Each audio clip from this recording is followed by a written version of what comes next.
HCAM programming is supported by our viewers, thank you, and by Phipps Insurance Agency, representing companies such as MapFree Insurance. Their family-owned independent agency is deeply rooted in the communities they serve and offer time-tested insurance products to fit individual needs. Since 1950, Phipps Insurance specializes in home, auto, business, condo, and renters insurance.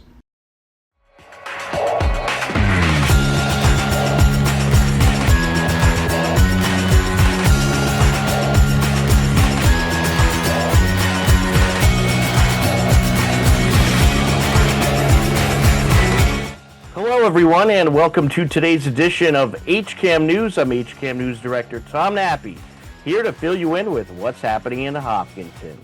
On today's edition of HCAM News, the Hopkinton Parks and Recreation Concerts on the Common series continued, plus much more. But first, for the third summer in a row, we will have the Ashland Hopkinton Porch Fest event. Here's more. Hello, everybody. Tom Nappy here. Right now, we are joined by Allison Burba Horgan. Allison, how are you today? Doing well. How are you doing today, Tom? Doing very well. Excited for the upcoming Porch Fest, which is what you're here to talk about. And we got I believe it's the third annual Porch Fest coming up on September 13th. That's correct. Yeah. Excellent. So I know the first two Porch Fests were big success, and people all throughout Hopkinton and Ashland really enjoyed them. So tell us, what can we expect? Well, actually, I guess first off, for the people that may not know, describe what Porch Fest is and how it came to be. Yeah. So Porch Fest is a fun grassroots music festival that is a great opportunity for neighbors to get together, come see some live music. It originated in Ithaca, New York, and has really grown around the world. There are some sites in Massachusetts that are enormous, like the Cambridge Porch Fest and the Jamaica Plain Porch Fest, have up to 20,000 people a day or at the event. And here we're trying to bring a piece of that to the suburbs. There are lots of musicians that are local to both Ashland and Hopkinton and our surrounding communities. And we provide there's this opportunity for musicians ranging from amateur to professional to come. They volunteer their time and they play to audiences that may not otherwise have exposure to their music. The idea behind a Porch Fest is that the music is in fairly close proximity, so the event is walkable from site to site, so you may be able to gain access to different types of genres that you would never otherwise experience, like shoegaze or jazz or jam band or brass band, and you can get this really good variety from one place to another. And musicians have the opportunity to, if they're amateurs, have a venue and start to ply their trade that way. Musicians that are a little bit more popular have the opportunity of solidifying their fan base, gaining new fans. And it's a great event for drawing neighborhoods together a little bit in a way, in a time that it's good to gather and find the things that unify us. Absolutely. And there were many different venues in the last Porch Fest. I know the Hopkinton Police Station was amongst the venues, and I believe there was something going on at the Town Common as well. Can you tell us about some of the musicians and venues this year? Yeah, so each year we have tried to learn best practices that work well for our communities. Ashland and Hopkinton are slightly smaller than some of the other suburbs, which is why we have smooshed the two towns together for the event. And we have some great community partners, such as the Ashland Town Hall, they allow us use of the corner spot. Last year we used the farmers market. I don't believe we'll do that this year. Um, we have use of the public library in Hopkinton. The town hall in Hopkinton's very helpful as well, and we'll have a site at the town hall. And then we have community porches or private porch owners that are going to be hosting that are in proximity to those two city centers. That's terrific. And we'll try to more heavily load the schedule for the morning or the early hours. The event will be from 1 to 8 p.m. Starting at 1, we'll try to have the schedule a little bit more heavily loaded towards Hopkinton. And as the afternoon progresses, have the scheduling pivot towards Ashland. So that way the traffic flow and is optimized. Right. And there's not a crowd dilution effect. So we'll have, maybe like the 1 to 4 performances in the Hopkinton area, and then 5 to 8 maybe in the Ashland, something like that, right? Well, so, last year we had 28 bands. We're up to 20 so far signed up for the year. We have it will be the end of the month that we'll close registration. We have enough site and slots available to have up to 36 bands. Wow. And so there's definitely still opportunity for musicians to sign up. And speaking of that, where can musicians sign up that would like to participate in this? Yeah, our website is open. It's up and live. It's ashhopporchfest.com. That's terrific. And so where can people that want to take in some of these performances find the schedule? I'd imagine on your website, but I believe you guys also have some social media pages as well. Yeah, so we have an Instagram account as well as a Facebook account. 1 week prior to the event, we'll have the schedule posted live. We'll also have posters up around town with a QR code that people can scan. And so all of those are great sources as for where the schedule will be happening throughout the course of the day. We try to provide as much information as possible about the musicians. And so if people want to go and do research about the musicians that will be there to learn more, buy any albums that are out there, they have access. We want this to be something that's as beneficial for both our community partners, our porch owners, and the musicians and audience members as possible. Right. Well, I think people really enjoy it. I think it's a great new tradition that you've implemented in town, and it's the same weekend as Hopkinton Family Day, so that should be a fun weekend around the Hopkinton area. Yeah, absolutely. Yeah. Nice time to go out for some fun family events and then pop in and out of music events at the same time. Yeah, that'll work great. All right. Well, we'll certainly be there to cover some of the performances and get some shots of some camera shots of the excitement for our newscast. We always like covering that event every year. But thanks so much for taking the time to come talk with us about the upcoming Porch Fest, and we're looking forward to it. Sounds great. Thanks so much, Tom. The Hopkinton Parks and Recreation Concerts on the Common series continued. Here's a look at the latest performance, which you can catch airing on HCAM.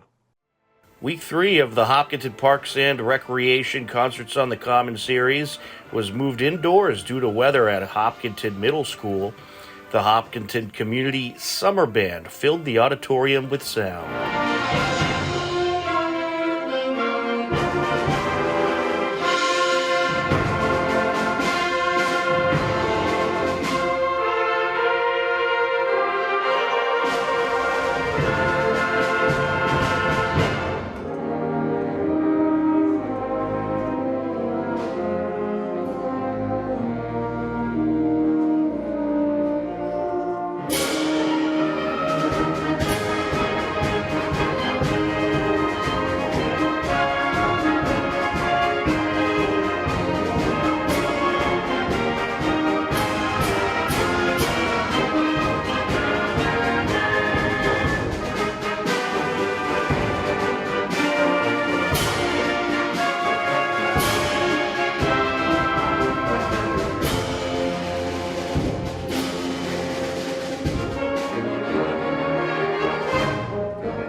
be sure to check out the Parks and Recreation Concerts on the Common series, and if you can't make it in person, you can watch the performances airing on HCAM. Evan Bishop was previously the Hopkinton High School principal, and now he is the school superintendent. Evan recently attended his first school committee meeting as school superintendent and gave an update. Throughout the course of the year, I would like to do kind of updates on each building between school committee meetings. Everybody knows what's going on. Obviously, this time of year, there's not a ton happening in the summer before our next meeting, but we do have a few. I'll start at Elmwood. They have an open house and a scavenger hunt on August 12th. It'll be two different sessions, one from 8:30 to 11, one from 1:30 to 4. Families and students have the opportunity to do a self-guided tour to meet the administrators, the counselors, and we're hoping to see as many Elmwood families as possible. Next, Hopkins has their family information night on the 13th of August at 7 p.m. over Google Meet. Also, the building, and I know we're going to talk a little bit about construction shortly, but is on schedule to open for staff only on the 19th.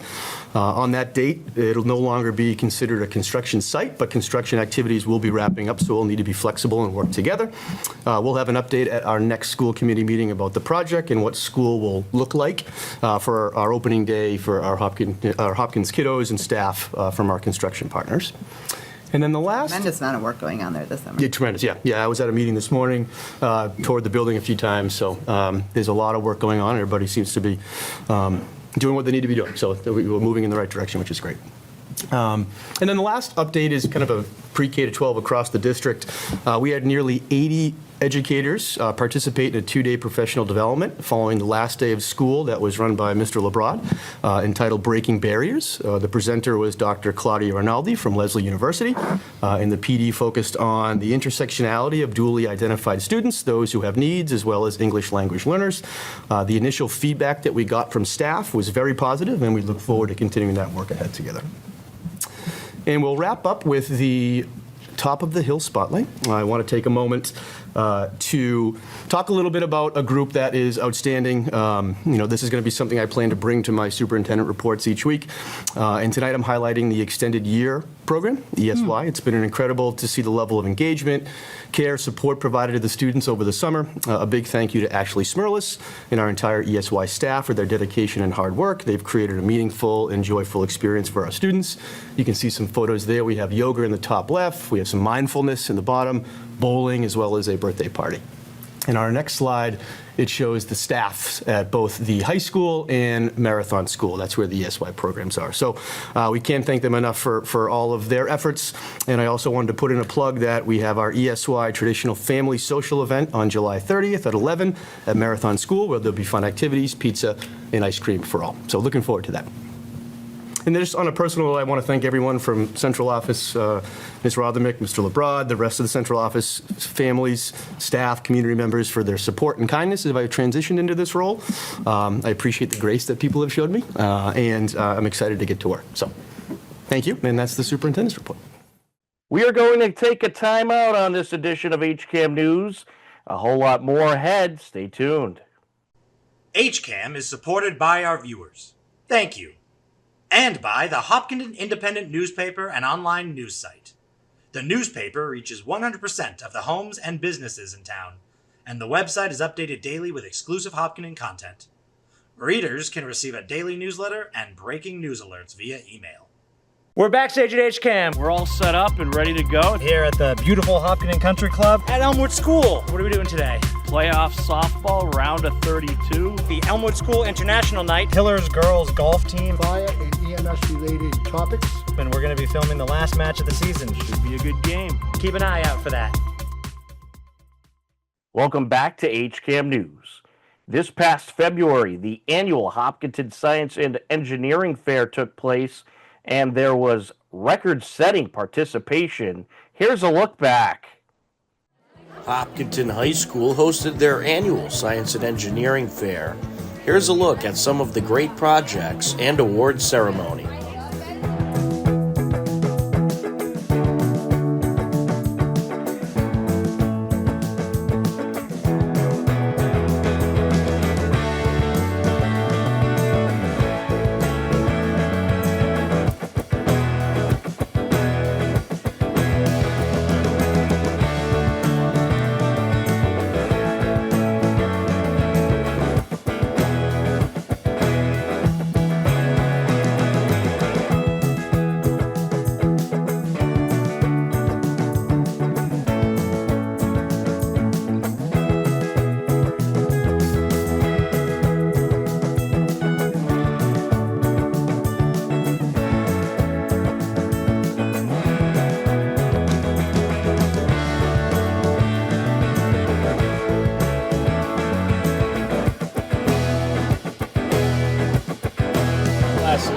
I'm Ravon Soma. I'm Shrey Tripathi. I'm Evan Mather. All right, and what's your project all about here? So we designed, we were testing different sources of water filtration. We tested infrared light, UVC light, and ultrasonic sound to see how we could build a filter around them and which one could best filter the water. Terrific. And how long did you guys work on this? We've worked on it since September up until now in February, so we've worked a lot on it, about 3 days a week. Excellent. And what got you interested in this topic? Got us interested in this topic was probably our own background with this. All three of us have grandparents who live in India, and we wanted to help filter the water that was contaminated and mountainous runoff water that flows down from the mountains.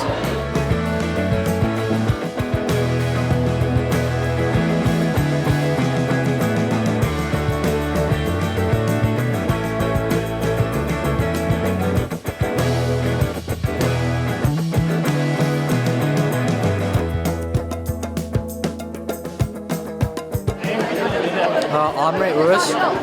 Vikram Ramesh. Resamagad. All right, and what's your project on over here? So we tested this rock. We tested this mineral zeolite, its absorption capabilities, and we tested the reduction of nitrate in water to create healthy water. Specifically for our project, what made it unique was we thermally and sodium chloride modified the zeolites, and it actually made it more absorbent. The benefit of being able to absorb nitrate is saving the world's waters from being too polluted and by harmful algae bloom toxins. There are 2 billion people being affected by this problem. So what we're trying to do is we're trying to find a cheaper and a better alternative. Awesome. And how long did you guys work on this for? Since like September. Yeah, like 6-7 months.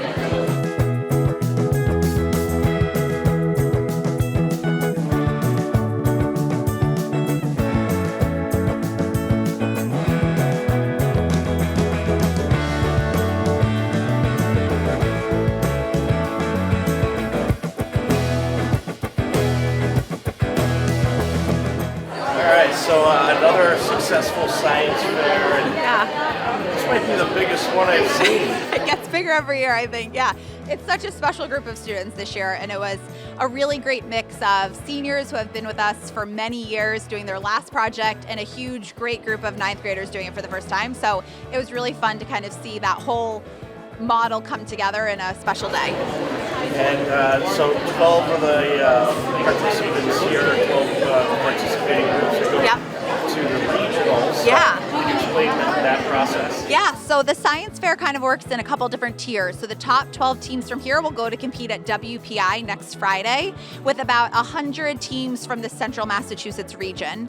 Hopkinton usually does a great job at that because this is such a competitive fair, and so all the students who qualified tonight have a good chance of making it pretty far. Then at that fair, about the top 1/3 of projects will move on to the state fair. That's held at Gillette Stadium. It's a really fun day in April. And then the top projects from there will qualify for the International Science Fair. So we have a long ways to go, but it's been a really great first night. It's terrific. It looked like there were a lot of freshmen this year. There was a record set for most freshmen. I feel like it seemed pretty high. And one of the things that impressed me about this group of freshmen was their commitment. I think oftentimes freshmen realize how difficult it is to do a quality project, and this group really stuck it out and figured out ways to make it work and really were committed to the whole process. And I was really impressed by the quality of the projects by the end of the year, so they did a great job. All right, hi everyone, and welcome to the 37th annual Hopkinton High School Science and Engineering Fair. I'm Kristen Murphy. I'm the director of the Science Fair program, and on behalf of the entire science department and our students and presenters, I want to say a big thank you for coming to celebrate such a special night with us here tonight. This is the, as I mentioned, 37th annual fair, and it's such a special part of life here at Hopkinton High School. Today was such a fun afternoon. We had judges, many of them science fair alums. We had teachers come back, people from the community stop by, and everyone says the same thing, which is this is one of the brightest spots in the year. There is nothing more rewarding as a teacher and a mentor than seeing students find a topic that is exciting and important to them, to put in time and effort and creativity to try and solve important, meaningful problems, and then to gather together to share really exciting and really interesting research. There's so much potential in this room. I can't wait to get emails and visits from you in 10, 20, 30 years to see what kind of amazing work you're doing, whether it's in the world of science or in all sorts of other important things we need. This room is filled with the people that make me really hopeful about the future, and it's such an honor to be a part of this program. So congratulations to all of our student presenters.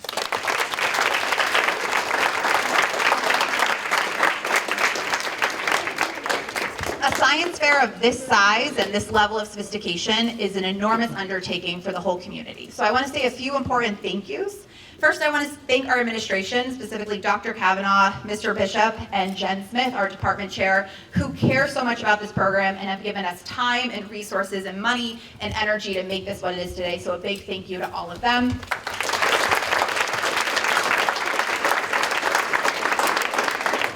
I want to thank the many people around the building that step up every day to help our students. Specifically, even though he's not here right now, I want to say a big thank you to Bob Fleming. Students who have been in the project room know Mr. Fleming very well. He shares our space with us. He's the head of our maintenance department in buildings and grounds. And he is there every day, whether it's I need a Sharpie, I need someone to help me unlock this door, or just like a pep talk that everything's going to work out and the projects are looking really cool. This colleague and friend of mine has stepped up in so many ways this year. And even though he's not here tonight, I want to say a big thank you to Bob Fleming and the entire maintenance and facility.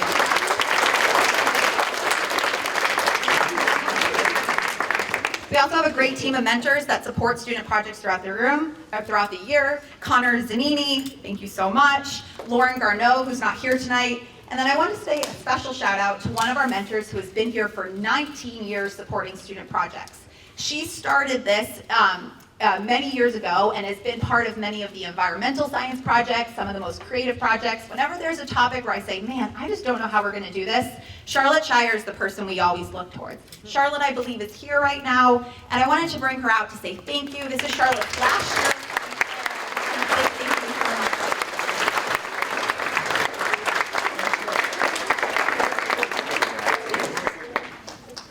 I also want to say a big thank you to the HPTO, who sponsors our student research projects throughout the year with really generous contributions, and it sponsors the prizes here tonight for the top 3 teams. I don't know if Amy is still here, but I know many people in this room give generously to the HPTO. They're such a great organization, and they are the reason we're able to do a program of this size, so thank you so much to the HPTO.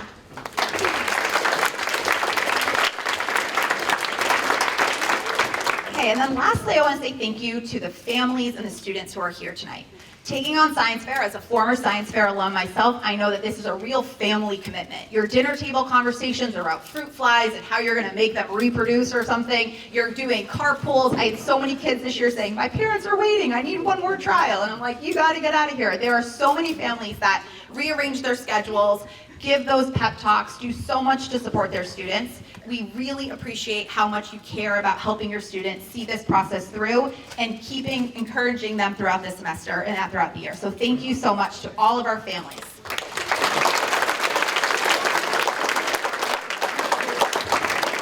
And then most importantly, I want to say thank you to the students. And I tell them this often, but I think it's worth repeating, that this is one of the most challenging things you can do in your high school career. I don't think people who haven't been through this process really understand just how challenging it is to build a project from scratch and then have none of it work and have to figure it out again. Here's a look at the annual Concerts on the Common schedule. 3 more performances left to go. The concerts take place at the Hopkinton Town Common Sundays at 5 p.m. Upcoming town government meetings include on August 12th at 6 p.m. we'll have the select board meeting, and then on Thursday, August 14th at 6:30 p.m. we'll have the school committee meeting, which you can catch live on HCAM Ed. For more information about upcoming Hopkinton town government meetings, head over to hcam.tv/gov or the town website, hopkintonma.gov. Believe it or not, we are out of time for this edition of HCAM News, but don't worry, next Wednesday at 6:30 p.m. we'll be back. For everyone at HCAM, I'm Tom Nappy. As always, we thank you for watching. Take care, enjoy the rest of your day, and we'll talk to you again soon. Goodbye, everybody.